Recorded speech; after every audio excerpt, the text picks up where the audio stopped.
मैं बस एक कुकी खा रहा था और अगले ही पल एक गोरे पुलिस वाले ने मुझे रोक लिया। वो मेरी तरफ बढ़ा और उसकी बंदूक पर उसकी पकड़ बहुत कसकर थी। लाइसेंस और रजिस्ट्रेशन दस्तावेज ग्लव बॉक्स में है, क्या मैं निकाल सकता हूँ? ठीक है, निकालो। ये रहा, ये मेरी ही गाड़ी है, कागजों में सब लिखा है। मेरे सारे दस्तावेज सही होने के बावजूद गोरे पुलिस वाले ने मुझे गाड़ी से बाहर उतरने का आदेश दिया। उसने कहा कि मैं दोनों हाथ गाड़ी पर रखूं। एक सेकंड रुको, मैंने कहा था हिलना मत। ठीक है, हाथ बोनट पर ही रखो। उसी वक्त मेरी बेटी डर गई कि कहीं कुछ गलत न हो जाए। वो तुरंत बाहर आई और रिकॉर्डिंग करने के लिए फोन निकाल लिया। उसी समय मेरा छोटा बेटा भी जाग गया, लेकिन जैसे ही गोरे पुलिस वाले की नजर उस पर पड़ी, उसने सीधे उस पर बंदूक तान दी। मैं घबराकर गिड़गिड़ाने लगा, कृपया गोली मत चलाइए। मैंने उन्हें बताया कि मेरी पत्नी भी पुलिस में है और वो LAPD में सीनियर सुपरवाइजर है। ये सुनते ही गोरे पुलिस वाले घबरा गए। आखिरकार वो सिर्फ 2 जूनियर अफसर थे। थोड़ा हिचकिचाने के बाद उन्होंने बंदूक नीचे कर ली। किसी झंझट से बचने के लिए रेनॉल्ड्स ने जल्दी से मेरे कागज लौटा दिए और कहा कि सब एक गलतफहमी थी।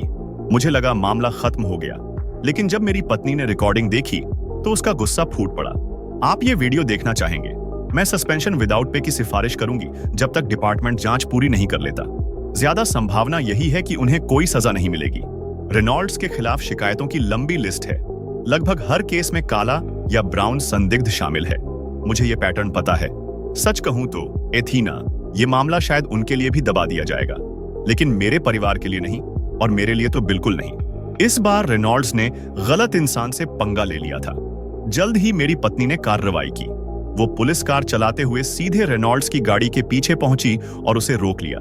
मैं पुलिस हूं, मैं बस ड्यूटी के बाद किसी पसंदीदा बार जा रहे थे। लाइसेंस, रजिस्ट्रेशन और इंश्योरेंस दिखाइए। उसने उसे भी गाड़ी से बाहर उतरने का आदेश दिया। इस बार रेनॉल्ड्स साफ तौर पर नाराज था। कानूनन मैं मना कर सकता हूं और कानूनन मैं तुम्हें जेल भेज सकती हूं। अगर हम कानून की ही बात कर रहे हैं तो फिर मेरी पत्नी ने उसका ब्रेथ एनालाइजर टेस्ट लिया। उसके बाद उसे सीधी लाइन में एड़ी से पंजा चलने को कहा। मजबूर होकर उसे मानना पड़ा। फिर उसे एक पैर पर खड़े होने को कहा। यहीं पर रेनॉल्ड्स टूट गया। मैं तुम्हारी शिकायत कर सकता हूँ? ये बदला है। अगर बदला होता तो मैं ये तब करती जब तुम्हारे बच्चे गाड़ी में होते। मुझे सच में माफ कर दीजिए सार्जेंट। मेरी पत्नी की सख्त चेतावनी के बाद रेनॉल्ड्स को आखिरकार अपनी गलती समझ आ गई। स्टेशन लौटने के बाद एक और गोरे अफसर ने आकर माफी मांगी। मुझे पीछे आपका बेटा दिखा नहीं, और फिर वो बस एक इंस्टिंक्ट था, एक बहुत बुरा इंस्टिंक्ट।